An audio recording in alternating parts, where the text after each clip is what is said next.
علامہ اقبال نے اپنی خوبصورت انداز میں لکھا ہے، کہتے ہیں سلطان مراد ہندوستان کا بادشاہ تھا۔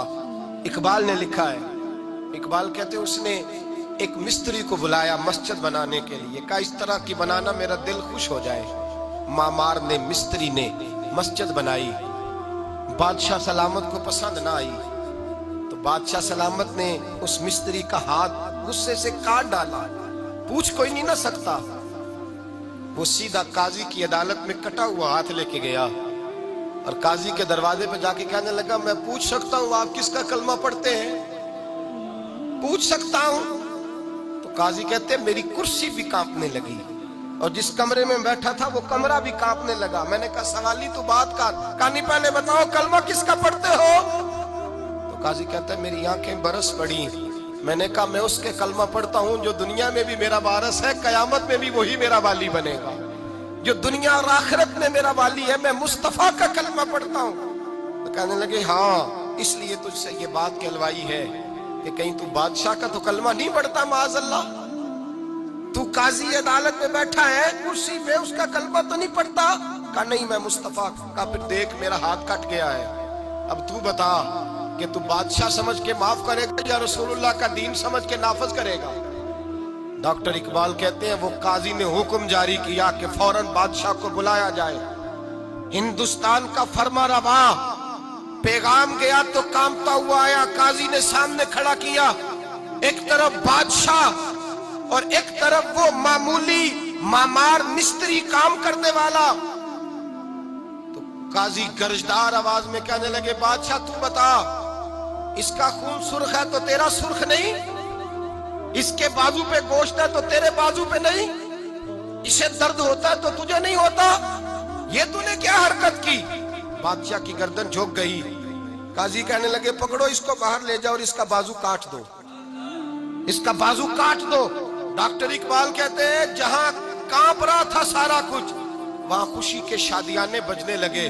قاضی کہنے لگا اس کا بازو کاٹو اور اس کو بتاؤ امیر غریب کا فرق اتنی دیر ہوتا ہے جتنی دیر بندہ مسلمان نہیں ہوتا، اور جب کوئی رسول اللہ کا غلام ہو جاتا ہے پھر سارے برابر ہو جایا کرتے ہیں۔ بنداؤ صاحب و محتاج و غنی ایک ہوئے، تیری سرکار میں پہنچے تو سبھی ایک ہوئے، تیری سرکار میں پہنچے تو سبھی ایک ہوئے۔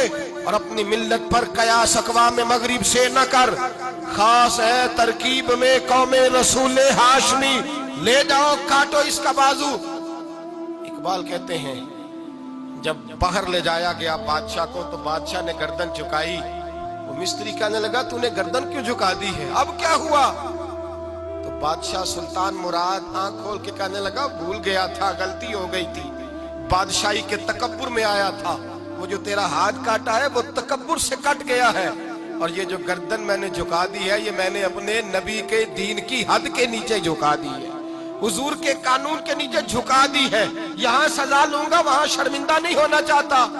اس مستری نے بڑھ کے سینے سے لگا لیا اور کہنے لگا قاضی صاحب میں نے معاف کیا، مجھے پتا چل گیا ہے کہ مسلمان بادشاہوں کا کلمہ نہیں پڑھتے، محمد عربی کا کلمہ پڑھتے ہیں، رسول اللہ کا کلمہ پڑھتے ہیں، اور جب تک مسلمان نبی پاک کا کلمہ پڑھیں گے کوئی اللہ کی حدوں کو نہیں توڑے گا، کوئی دین کو پامال نہیں کرے گا، کسی کے اندر طاقت پیدا نہیں ہوگی کہ وہ دین کی حد کو توڑ سکے۔ حضرت جناب سیدنا محمود غزنوی رحمت اللہ تعالی علیہ بیٹھے ہیں اپنے دربار میں، ایک غریب عورت تڑپتی روتی ہوئی آئی، ماں بلکتی ہوئی آئی اور آگے کہنے لگی بادشاہ ذرا مجھ غریبنی کی فریاد بھی سن۔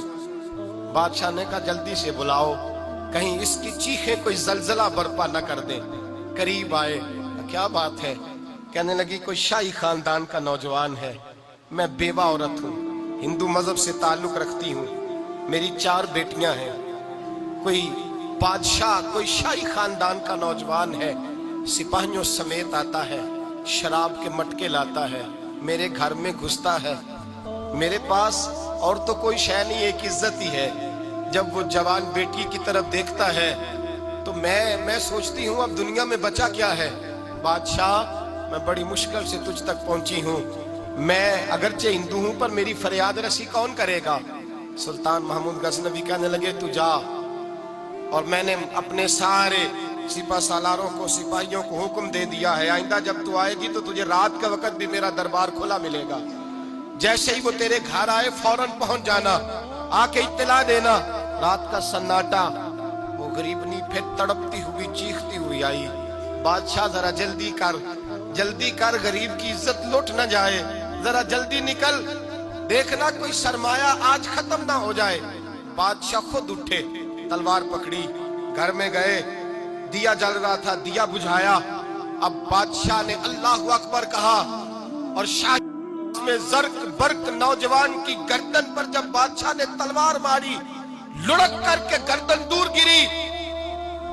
پھر ہندوستان کا فرما روا سجدے میں گرا، کہنے لگا اے اللہ تیرا شکر ہے، اے اللہ تیرا شکر ہے، اے اللہ تیرا شکر ہے۔ پھر بادشاہ نے کہا پانی تو لاؤ، دیا تو جلاؤ، پانی لایا گیا، کہا روٹی تو لاؤ۔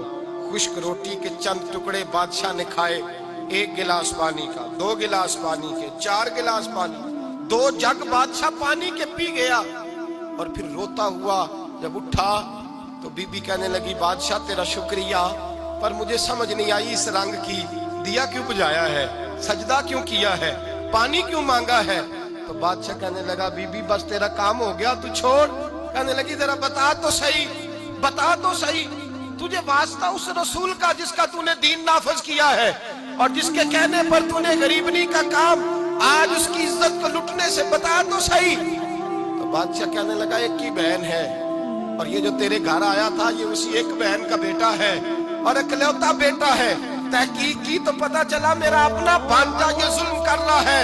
میں نے قسم کھائی تھی کہ جب تک تجھے انصاف نہیں ملے گا نہ روٹی کھاؤں گا نہ پانی پیوں گا۔ آج 3 دن سے حلق خشک ہے، اس لیے کہ مصطفیٰ کا دین نافذ کرنا ہے، اس لیے کہ حدود اللہ کو قائم کرنا ہے۔ فرمایا آج جب میں نے دیا گل کیا، آج چراغ بجھایا تو اس لیے کہ جب بھانجے کو ماروں تو کہیں بہن کی صورت سامنے نہ آ جائے۔ یہ انصاف ہے، یہ بے انصاف ہوتا ہے۔ یہ وہ انصاف ہے جو نہیں دیکھتا کہ سامنے کیا ہے، اس کی آواز نہیں ہوتی، دھڑکن نہیں ہوتی، یہ تلوار چلتی ہے تو لحاظ نہیں کرتی، اس لیے دیا بجھایا تھا۔ اور سجدہ شکر اس لیے ادا کیا ہے کہ اے اللہ تیرا شکر ہے میں نے تیرے رسول کا دین نافذ کر دیا ہے۔ یہ بات کہہ کر کے سلطان محمود غزنوی کہنے لگے پانی پیا ہے، اس لیے کہ اس دن کا پیاسا ہوں جس دن تو فریاد لے کے آئی، خشک روٹی اس لیے کھائی ہے اس دن کا بھوکا ہوں جس دن تو پھر روتے ہوئے۔ محمود غزنوی نے پیر باہر رکھا، 4 بیٹیاں جوان، ایک اماں دوڑی ہوئی آئی اور قدموں میں بیٹھی، کہنے لگی محمود میں نے نہیں دیکھا ابو بکر، میں نے کوئی ابو بکر کو تو دیکھا نہیں، عمر عثمان و علی کو تو میں نے نہیں دیکھا، فاطمہ زہرا کے باپ کی کیفیت کیسی تھی، پر تیرے رنگ میں تیرے انداز میں مجھے جلوے ضرور نظر آئے ہیں۔ اب میری بیٹیاں عام بیٹیاں نہیں رہیں گی، یہ فاطمہ کی کنیزیں بنیں گی۔ اب میں حضرت عائشہ کا پانی بھروں گی، تو نے حضور کا دین نافذ کیا ہے، اب میرا دل بدل گیا ہے، تو کلمہ پڑھا، ہم 5 ماں بیٹیاں مسلمان ہونا چاہتی ہیں۔ میرے بھائی جب رسول اللہ کا دین نافذ ہوتا ہے پھر غریب کی مدد ہوتی ہے۔ غریبوں نہ آزماؤ بار بار چہرے بدل کے ظالموں کو، دعا کرو رمضان کی سہانی صبح میں اے اللہ ہمیں کوئی محمود غزنوی کا وارث عطا فرما، اے اللہ کو سلطان صلاح الدین ایوبی کا جانشین عطا فرما، کوئی عمر بن عبدالعزیز کو ماننے والا دے، ہمیں وہ دے جس کے لبوں پہ امام حسن اور حسین کا نام جاری ہو، کوئی ایسا عطا فرما جو حضرت علی کو اپنا آئیڈیل کہتا ہو، جو عثمان غنی کی حیا، عمر فاروق کی عدالت کا وارث ہو، جو ابو بکر صدیق کی صداقت کو آئیڈیل سمجھتا ہو۔ یہی چراغ جلے گا تو روشنی ہوگی۔ جب اللہ کی حد کا معاملہ آئے کسی کی پرواہ نہ کرنا، پھر نہ دیکھنا سامنے کون ہے، پھر نہ دیکھنا کون ہے اور کیا کہتا ہے۔ حضرت فاروق اعظم کے زمانے میں غسان کے بادشاہ نے کلمہ پڑھ لیا تھا، شاہ غسان نے۔ آج تو مکے اور مدینے میں بھی حالات بگڑ گئے، اب تو پیکج ہوتے ہیں حج کا، ایک وی آئی پی، ایک وی آئی پی، ایک عام، ایک اکانومی، اب تو وہاں بھی پیکج ہیں، اب تو وہاں بھی امیر آئیں تو ان کے لیے الگ رستے ہیں عرفات اور منا جانے کے لیے۔ حضرت عمر کا زمانہ تھا، غسان کے بادشاہ نے کلمہ پڑھا، لمبا جبہ پہن کے طواف کعبہ کر رہا تھا، ایک غریب کا پیر جبے پہ آ گیا، غریب کا، مجبور کا، غلام کا۔ بادشاہ نے پلٹ کے تھپڑ جو مارا تو مجمع میں خانہ کعبہ کے سائے میں غریب رونے لگا، اور حضرت عمر کے پاس گیا، کہنے لگا میں رسوا ہو گیا اور سرے طواف رسوا ہو گیا۔ اے عمر، اللہ کے گھر آ کے بھی میری رسوائی ہوئی۔ حضرت عمر نے غسان کے بادشاہ کو بلا کے کہا کہ اسے بدلہ دے، اسے راضی کر یا بدلہ دے۔ کہنے لگا عمر اب میں اسے بدلہ دوں؟ آپ نے فرمایا یہ میرے نبی پاک کا دین ہے، یہ حضور کا دین ہے، یہ نافذ ہوگا، یہ امیر غریب کے لیے علیحدہ علیحدہ نہیں، اسے بدلہ دے، یہ تجھے تھپڑ مارے گا، تجھے کھانا پڑے گا۔